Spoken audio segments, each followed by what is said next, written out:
Hello viewers, welcome to the web series on the philosophy, psychology and strategy of civil service exam. In this web series, I try to provide value additions to my book which has been written for the help of the candidates who wish to prepare for the civil service exam. This is our second video.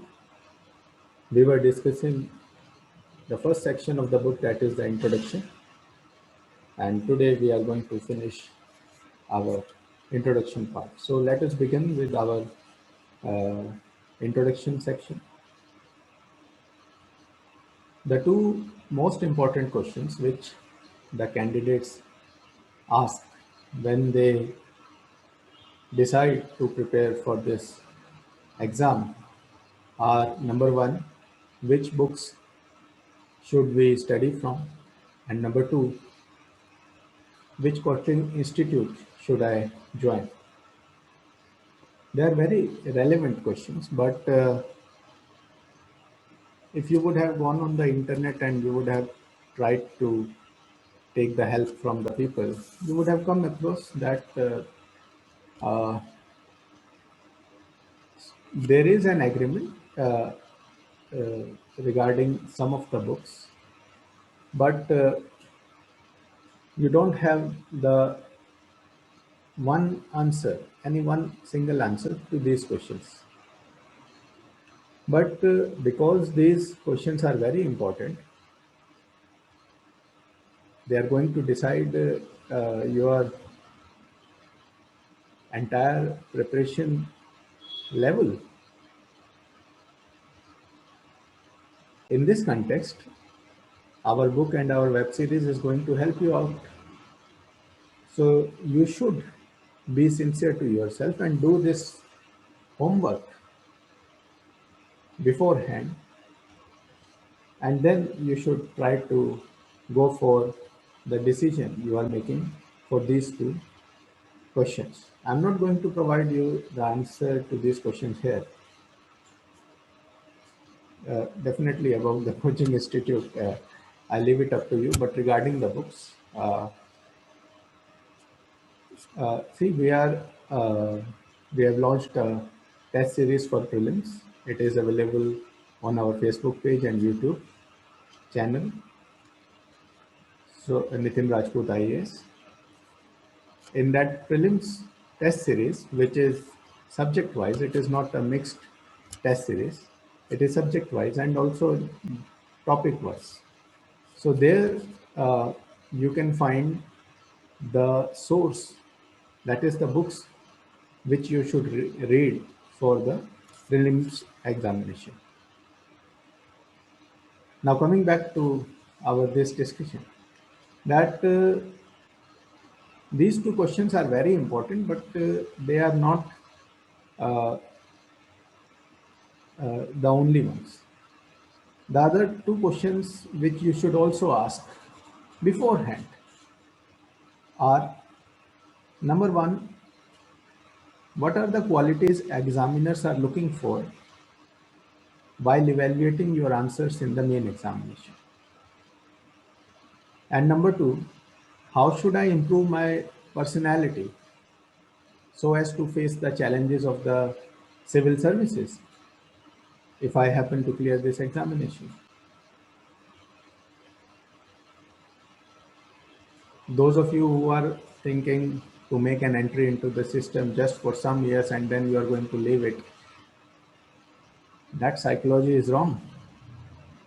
They are sitting out there to select the candidates who will be an asset to the organization, because they are going to groom you for their service.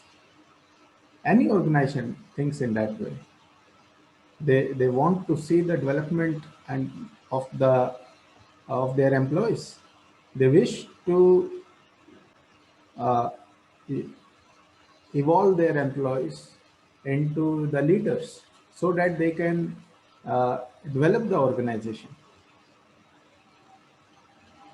So your thinking has to be like, if I'm going to join this service, I am going to be a very good civil servant, and I should be able to bring a change in whatever way I can, the positive change uh, to the society and to the nation. These questions you need to be aware about beforehand, and that is how the preparation for the three levels, that is the interview, mains, and the prelims, becomes integrated. If you leave these questions as something that they are to be prepared only after the prelims examination, then there will be gaps left in your preparation, and uh, then you will have to pay the price for it. So it is better you find an answers to these questions right now before you actually make a start. Our book provides a complete account of the nature and demand of the civil service exam so that the civil service aspirants can analyze their shortcomings. And definitely, after analyzing your shortcomings, you should work for them. You should try to remove those shortcomings. But in this context, there are some shortcomings which you cannot remove. Before going ahead, I want to add a disclaimer here. When I am saying here shortcoming in the coming uh, discussion, it is not value wise, and it is both a shortcoming as well as the strength as well. So you should not take it emotionally and try to listen to this very maturely. Then only you will be having the right understanding of what I am trying to say. For example, you have studied in a government school with not much good education. You are coming from a remote area where again uh, the education levels are not good. Your parents are not educated. Now, why I am calling them shortcomings? You must be thinking that they are not shortcomings. Yes, they are not shortcomings. I understand that point. In a way, they are the strength as well. Okay, let me clear out this thing. They are strengths. Those who are coming from the rural areas, they actually know what are the conditions, what are the ground level realities. Those who are coming from the government school, they also know what is the level of the government schools. Whose parents are not educated, and then their child is getting selected into IS, it's a big deal, definitely. So it's a big thing. Now, I hope I can come back to the point what I have wished to make. See, the knowledge and experience, these are two key words. They are very important words. I am trying to bring out this point that you are actually missing out the experience and the knowledge. Definitely, the system has made an uh, you know provided by a reservation uh, to bring parity uh, for amongst different classes of societies. That is being taken care of. It is fine, but your objective is to clear this examination, and you want to be the best, both in terms of knowledge and both in terms of experience. Fine.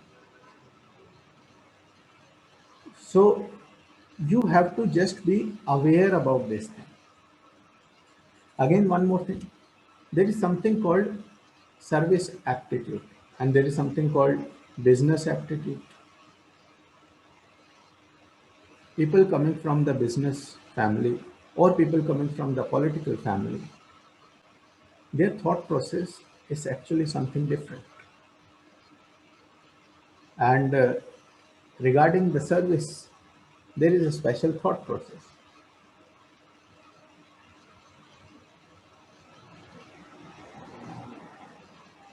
You have to be the solution provider, but the solutions have to be systematic, not radical. They should not be such that you are trying to break the entire edifice of the system and then you talk about rebuilding the new system. Your solutions should be about improving the system from within. Your solution should be bringing the change in such a way that people's lives don't get affected in a negative way. So that is also short term. That is why this word aptitude becomes so important. Definitely, this was being tested in the interview before this paper was introduced. But UPSC felt the need that this is such a great demand from the candidates that interview is not just sufficient to check this thing. And also, if the students are taking it casually because of this prelims step-by-step approach, how do you select? You know, everybody like is like, and you have to select every time. UPSC has to give a job to uh, n number of people every year. So, so that this quality gets developed in the people, in the candidates, this paper has been introduced. This is called as aptitude. So my purpose was that first, definitely there are some shortcomings. Everybody has some weakness. You have to analyze those weaknesses and you can overcome those things. My point was that there are some things uh, which uh, which are facts actually. You cannot remove it. If your father is a politician, he is a politician. If your father is a businessman, he is a businessman. I've already told you it is both the strength and the weakness. Now you have to be aware of you being coming from the business family. It should not look like you are entering into this organization to do your business. My purpose is that you have to be aware about, you have to modify yourself according to the requirements of the UPSC. And then only you will get entry into the system. And now UPSC has designed it in such a way that you need to modify yourself in the beginning itself because this thing gets tested right from prelims, mains, and obviously in the interview they are sitting there to test these things. Next issue is that what is the right time to start preparing for this examination? Then if you are really serious about getting an entry into the civil service examination, then actually you can start this preparation from the school level as young as class 5. But definitely there will be a difference. How do you provide training to a class 5 student, to a kid? It is just about molding their behavior. It is just about exposing them to the new ideas. It is just about giving them some platform where they can perform and they feel like I can contribute towards the society. And definitely in this context, our institution is unique because we have developed such kind of unique platform where we can provide such training to the school students. And obviously we are aware that school students, they have to pay attention to their school curriculum, but we will focus upon something else. And definitely it doesn't take much time. It, it is all about giving them the right knowledge, giving them the confidence, molding their attitude, and developing the aptitude for civil services.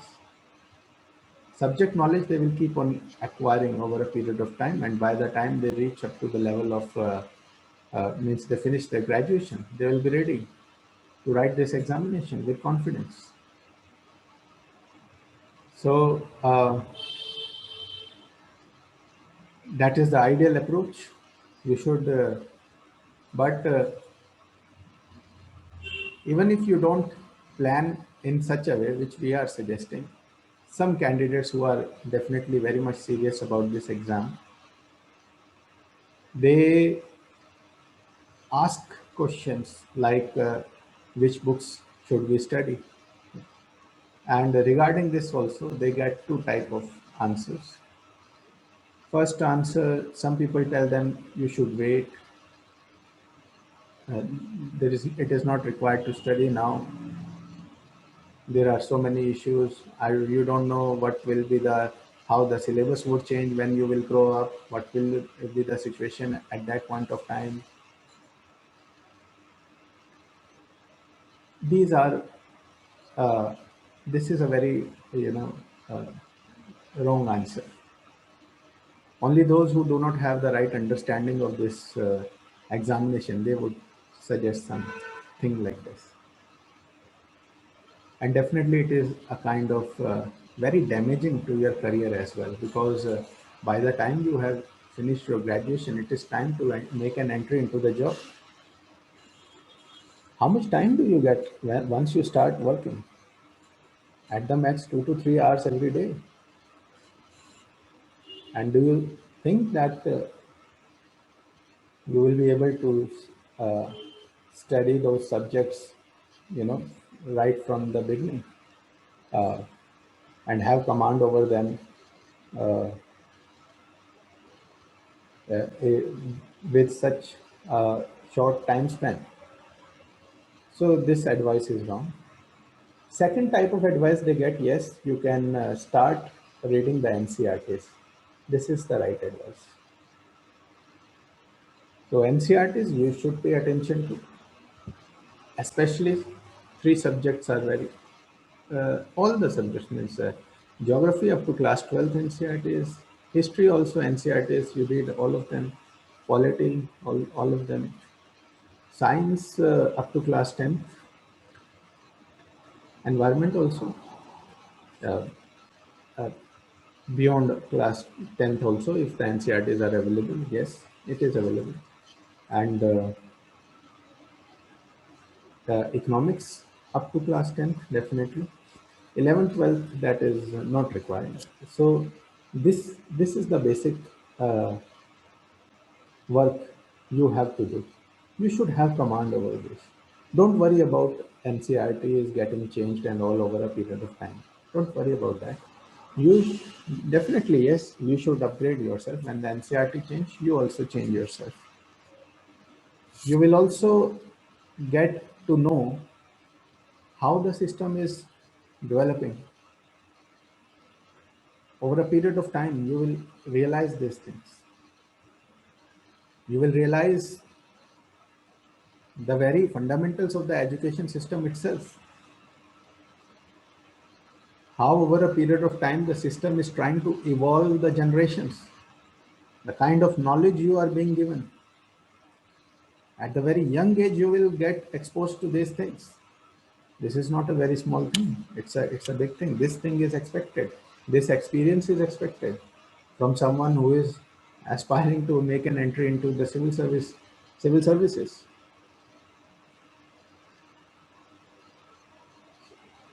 But as I have discussed earlier, that apart from this, definitely there is a scope to work on the other areas, your extracurricular activities, your personality development, your hobbies, your achievements, what you can achieve. It is all about giving you the right direction. And then by the time you reach to the interview, you will have so much to write about yourself in your form. that even before you make an entry into the interview room, the board is impressed.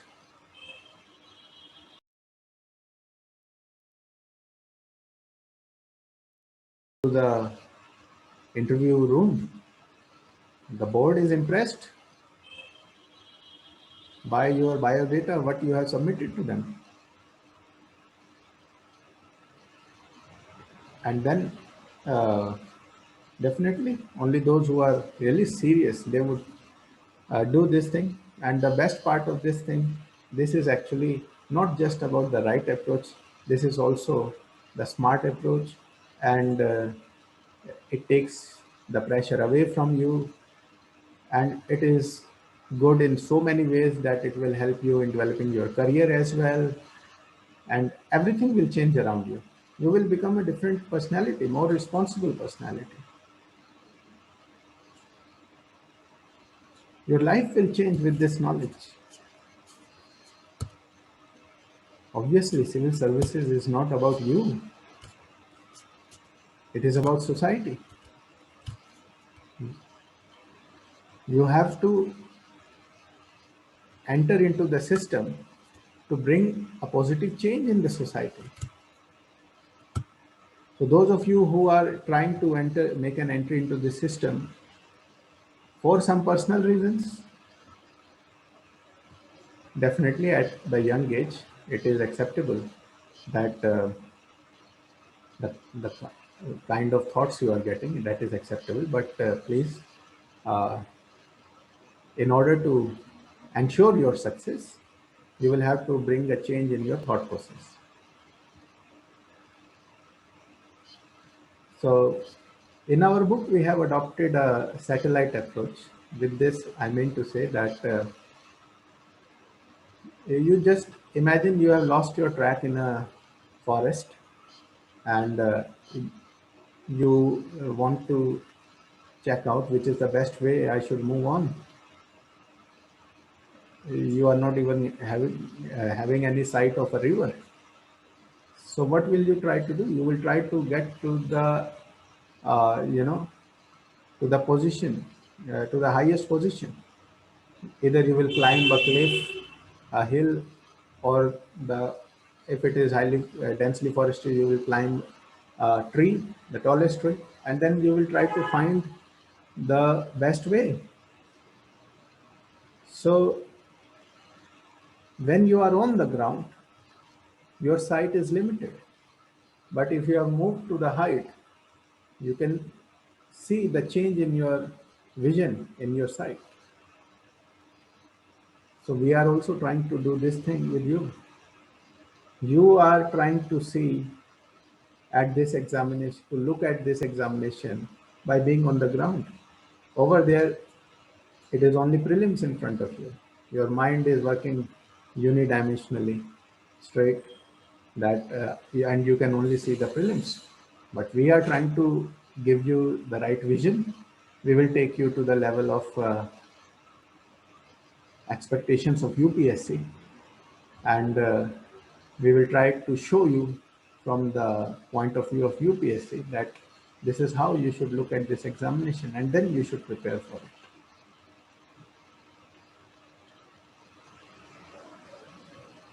The last point in our introduction is that this examination is very dynamic. It keeps on changing. UPSC makes some major changes in this exam almost every 10 years. There was a time up to 2001,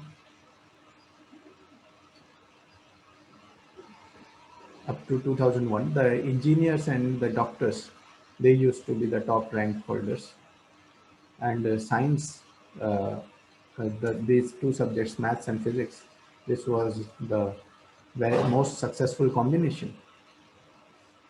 However, after this 2001, uh, the syllabus was revised.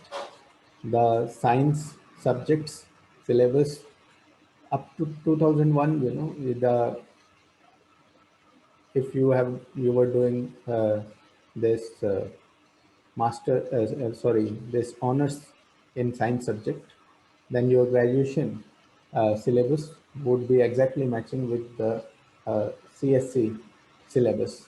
But they revised it, and then uh, it became necessary that you should go for the masters, and then only you will be having command over that syllabus. On the other hand, uh, uh, you know,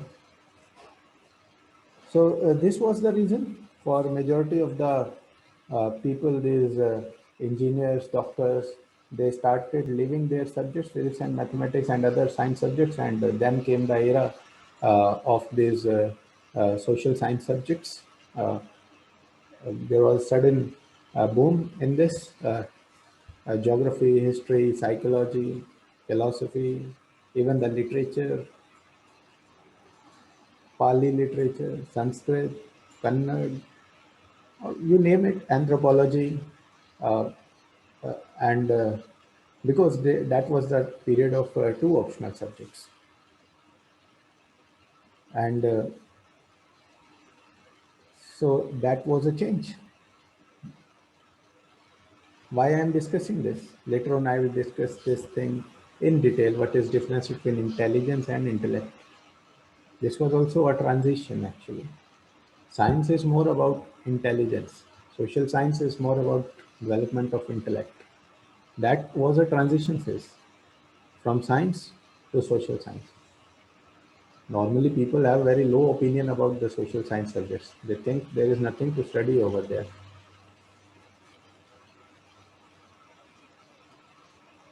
Yeah, uh, what uh, means, and then they should come to the civil service examination. They will get to know what is special about social science. Don't listen to such uh, people who give such opinion about the social science subjects. And so that transition was, they laid a foundation, and after 10 years, again, they made a drastic change, and now we have, only one optional subject, and the general studies has been expanded.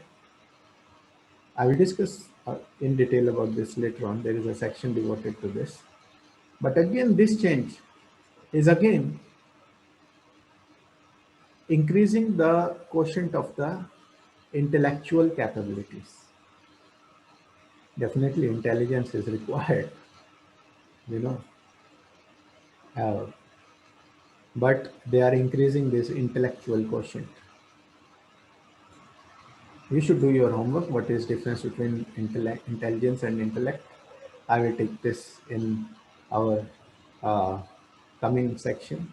It's a very important part of discussion. So, what is the lesson out of what we have just discussed is by looking at the past changes and the evolution of this examination, we get this conviction. What is UPSC actually trying to look into the candidates? What are their expectations? And once we are convinced, then automatically you will have the confidence and you will choose the right sources, and then it's an easy task, easy journey from there. So it is more about thinking, which you people don't invest in. So please be thoughtful individuals. That is the quality you will have to develop into yourself. With this, our introduction part is over. In our next section, we will take up uh, two, three topics in combination: objectives of the book and right start and importance of guidelines.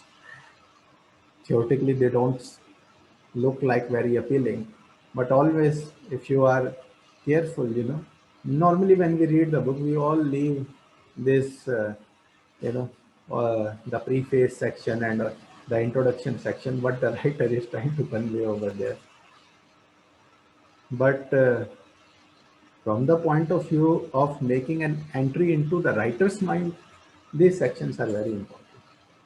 You are definitely more interested in, you must be thinking, I do have the section, all the sections like tips for prelims, answer writing. We will have, you are very much interested in those sections. But I would like to advise, it will be helpful to you to follow this web series in order. Then you will have more clarity. Uh, and definitely, uh, there's nothing wrong in taking help from somebody who is more experienced than you. First, you be a learner. Take all the knowledge from different sources, and then you start applying your mind. That is the right way to do it. With this, I would like to end this session, and with best of the wishes for all of you. We are passing through a very unfortunate time where we are witnessing the loss of lives in large numbers.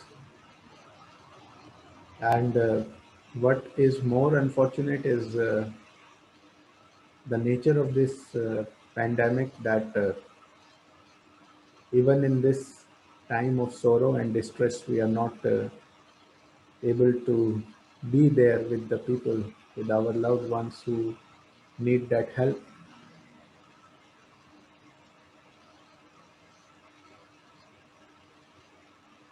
At least uh, what we can do, we should be responsible at least towards ourselves, towards our health. Definitely, when I'm saying this,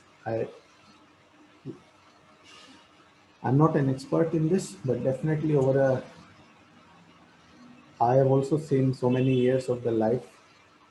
I've learned so many things and come to the conclusion about the value of these basic things which we ignore. In our tradition, we say that our body is composed of this panch tattva, and we have lost the sense of integrating these things.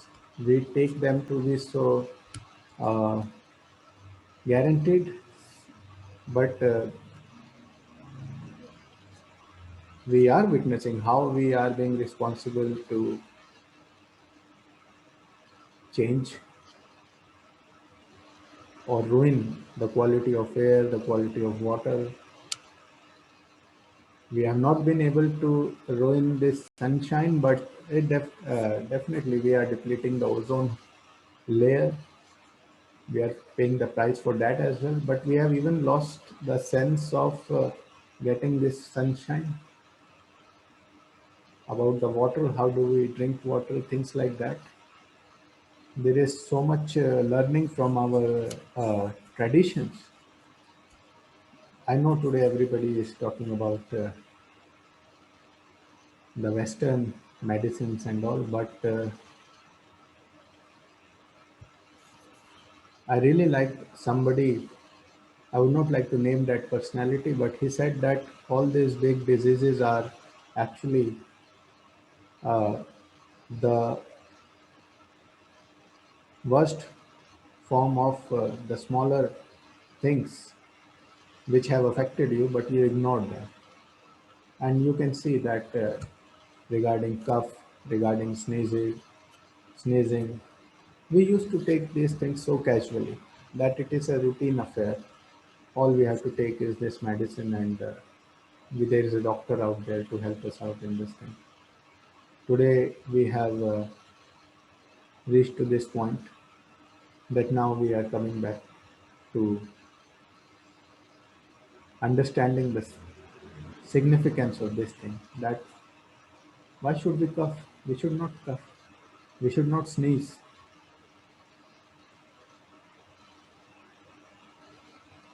Out of emotions, I am discussing this all because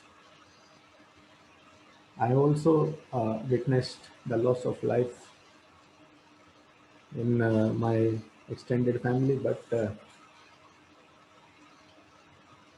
and I know that these are trying times, but we human beings have entered into such a phase where we are not concerned. We are not even looking at what we are doing.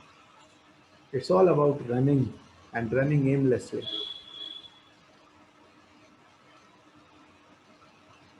While saying this, definitely it's like I'm being speaking this to everyone, but this is for everyone, yes. But as a mature, as the mature people, everybody needs to be so mature. It is not only about that people who would enter into the government, they will only take care about everything. This is humanly not possible. It has to be a social effort. And all of those who are trying to make an entry into the system, you should also be very much aware about this, the value of the social transformation. There is something called inertia. With education, we are actually trying to remove that inertia. People are stuck in their thought process, still living in centuries old thought process and all uh, the not wrong ones. Nothing wrong with following the ancient traditions which are useful, which are eternal, which nobody can change. But things which the times have proved they are not scientific, they are not helpful for the society. Still, people are not willing to come out of those things. And with education, we definitely try to change that scenario. So you should be concerned about this angle as well. And you people are required to be the change agent. Everybody should be the change agent, but especially those who wish to lead the nation. You people should try to bring a change in whatever way. The scale doesn't matter. You have to do it something positive at your level so that you have the conviction, okay, I'm doing a good work. Pick up some good habit, try to do it. It will definitely help you out. And health is the first thing. This is really unfortunate. And if you look at our education system, are we actually trying teaching this thing, the basic requirements about health?